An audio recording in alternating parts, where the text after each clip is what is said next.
Nah, ngomong-ngomong soal haus, saya jadi haus beneran. Dan juga sama lapar juga sih. Sama lapar juga ya. Ini kalau misalnya pagi-pagi bawaannya seperti itu. Daripada kita lapar-lapar gitu, kita langsung aja yuk sarapan di mana kita pagi ini? Wah, pagi ini Lia seorang karyawati swasta akan mengajak kita mencicip tempat sarapan favoritnya. Lokasinya di daerah Kebayoran Baru. Oh, ini di Jakarta ya. Dan ini juga daripada kita ngecas-ngecas gitu ya. Mikirin makanan seperti apa. Langsung aja kita meluncur ke sana. Mantap. Oh ya, Anda yang juga punya informasi menarik, tempat sarapan favorit seperti Lia misalnya, maupun informasi apa saja, jangan disimpan sendiri. Anda bisa berbagi dengan kami lewat akun Twitter @officialnetnews. Saya Zen Design. Nah, ini udah buru-buru aja nih sekarang dari Swadia. Selamat pagi dan semangat beraktivitas. Halo, selamat pagi. Saya Rizky Amalia Joy Dirjo dan ini tempat sarapan favorit saya.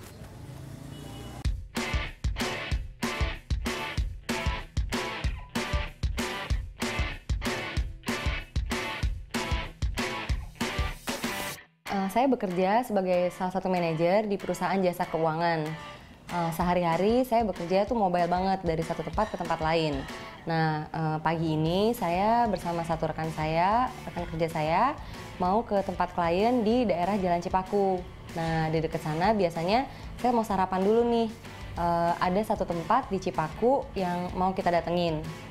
Salah satu tempat favorit saya yaitu Koko Bogana. Menu favorit di Koko Bogana biasanya saya makan namanya nasi Bogana. Nah, di dalamnya itu udah pasti ada nasi putih, pindang telur, terus suwir ayam opor, ada serundeng daging, tumis kacang panjang, sama ada sambal-sambalnya juga, sambal matah sama sambal gianyar, enak banget. Nah, yang enak dari nasi Bogana ini rasanya sih udah pasti ya, karena nasinya tuh wangi banget, terus gurih juga, dan yang pasti porsinya sih nggak terlalu besar, nggak terlalu kecil, jadi pas banget buat sarapan.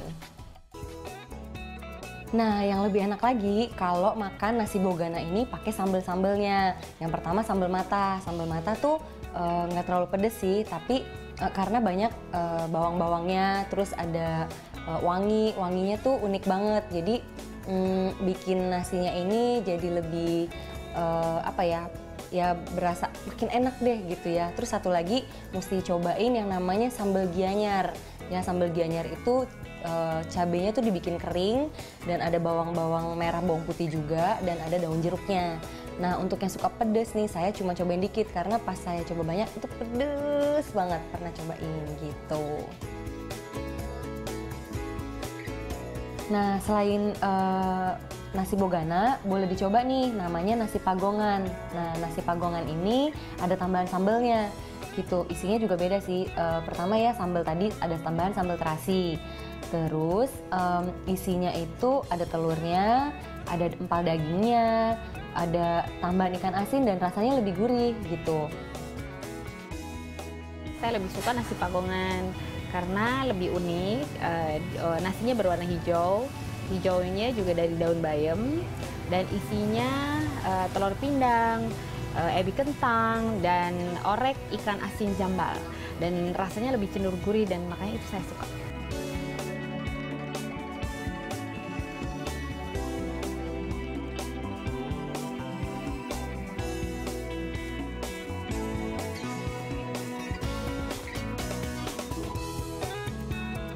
Karena konsepnya lebih kalau tradisional itu kan memang memperkenalkan juga, karena belakangan kan ini ya makanan-makanan yang tradisional itu lebih ketinggalan ya, lebih banyak ke junk food gitu ya.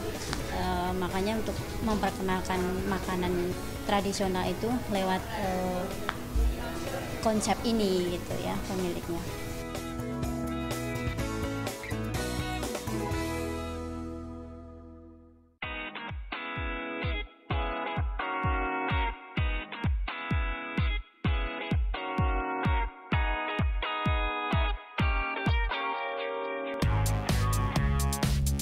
Biasanya setelah selesai dari Koko Bogana, saya suka cari makanan pencuci mulutnya, cari dessert nggak jauh dari Koko Bogana. Itu ada restoran namanya Sam Strawberry. Letaknya mungkin sekitar 3 blok atau 3 menit lah kalau pakai mobil dari Koko Bogana ini. Di Sam Strawberry biasanya saya paling suka itu pesen jus strawberry dan juga pesen puding coklatnya gitu. Nah, puding coklatnya itu berbeda dari puding lain karena biasanya puding itu kan flanya putih ya. Kalau ini coklat dan rasanya juga tidak terlalu manis gitu. Pas lah enaknya gitu. Untuk stroberinya sendiri, jus stroberinya juga tidak terlalu asam dan seger banget gitu karena walaupun dia dingin tapi dinginnya itu nggak sampai bikin kita batuk, enak banget, seger.